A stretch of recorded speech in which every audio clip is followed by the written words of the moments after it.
Hey everyone, welcome to another CTF Writeup video. This is Crypto Hill Easy. It is a Hill Cipher challenge where we have to uncover the original encryption matrix. It was an easy challenge with 63 solves. In this video we're going to cover the actual challenge and then the solution. So if you're only interested in the solution, feel free to skip ahead. And with that, let's get started. So this was made by SDS Now. It says, I found a cool rock, help me figure out what it says. We're given a netcat port and a solve script. So if we looked at the solve script, right off the bat, it looks pretty scary. There's all this determinant code, but it turns out we don't actually have to understand this. We just have to know it's doing a determinant. So there's some determinant code. It's going to create a matrix of size 20 by 20 with random elements from 0 to 95. This is string to vector, vector to string. There's some encryption function where it's going to do a numpy matrix multiplication of that large matrix with one of our vectors, mod everything by 95. Here it's creating two fake flags. It looks like their length is 2 times n, where n is 20, so 2 fake flags with length of 40. And it's going to encrypt all these flags, splitting the flags in half. At some point it will give us the flag, so we have some sort of challenge-response challenge. There's an oracle where it's going to, it looks like we're going to be speaking to an oracle where we're allowed to give guesses. It's going to encrypt both of them, and if we guess something correctly, we get the flag. Otherwise, it's going to print out the encrypted ciphertext. Cool. Some code for decoding, some code for guessing. Looks like we get 10 attempts. And here's the actual challenge prompt. It says, on a hill lies a stone. It reads, so flag 1 and flag 2. A mysterious figure offers you 10 attempts at decoding the stone. We get our 10 guesses. Now the figure frowns. We get one more chance. And if we can decode the following, fake flag.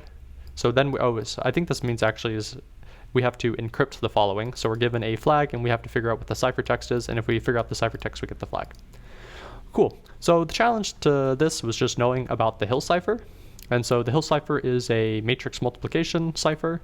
And it kind of looks like this. So we're given a matrix. In our actual challenge, we have a 20 by 20 matrix, but here I'm just doing 3 by 3. And what you'll do is you'll take your known plain text, you'll convert it to numbers. So like this could be A, or so I guess this would be A, so ba.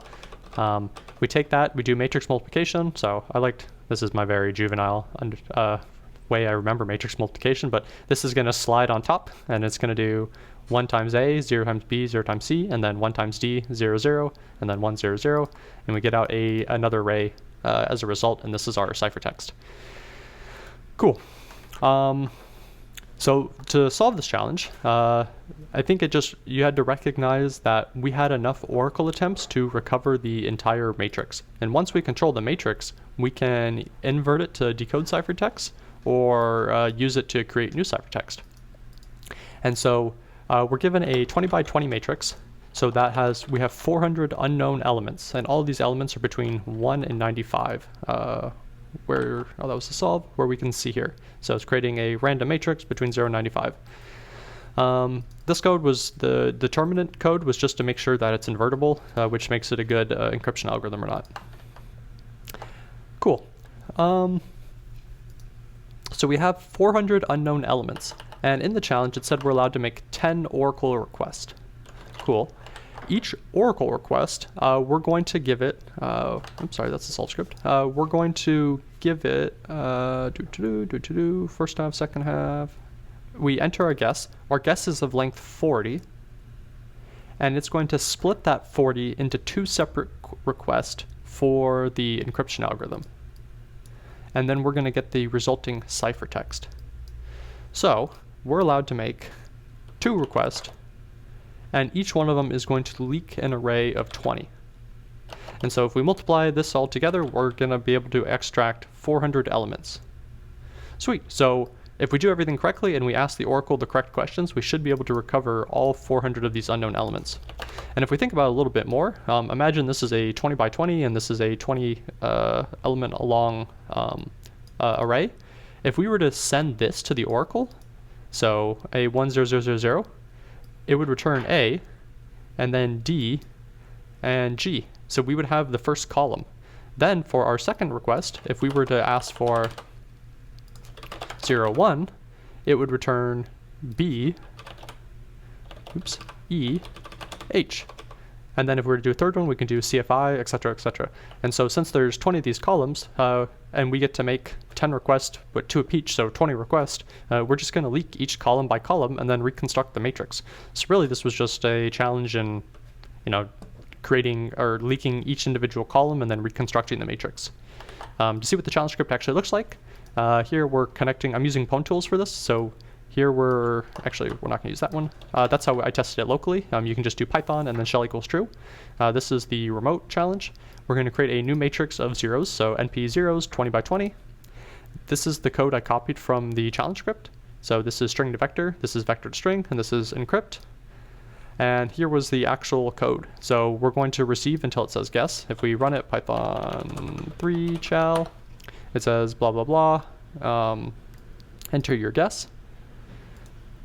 And from this, we're going to create 2 matrices of spaces. Spaces in this challenge were zeros, and exclamation parts were 1. And we can see this if we go to man ASCII.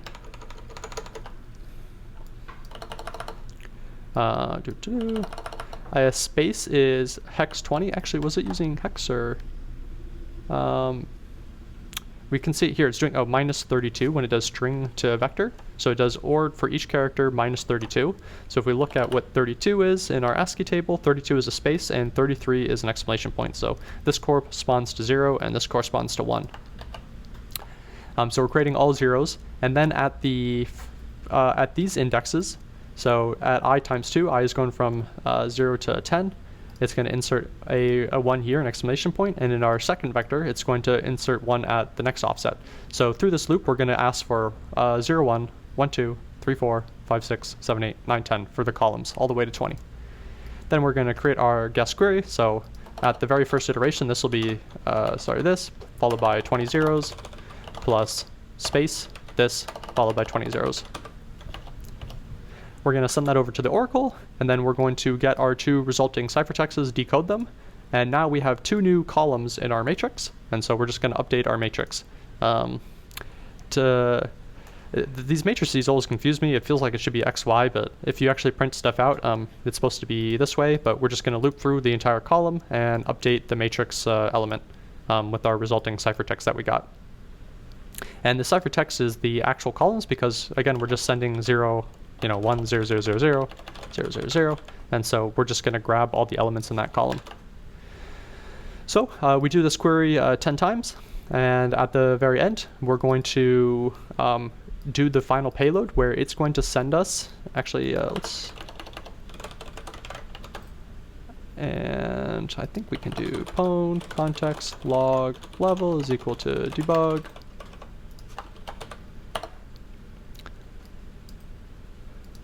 Oops, wrong one.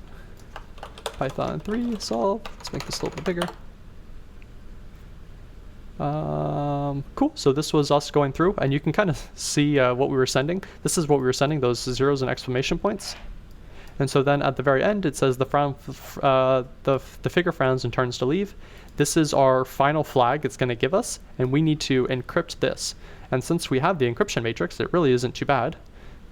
So we script up to following, so here, then we read the next line, we grab out this plain text, which is this, then we're going to encrypt the first 20 bytes, send that over, and then we'll encrypt the second 20 bytes, send that over, and we should just get a flag, and there it is. So pretty fun challenge. Really, it was just, reconstructing the matrix. If anyone has a better way to solve it, please let me know in the comments. Otherwise, thanks, and I'll see you in the next video.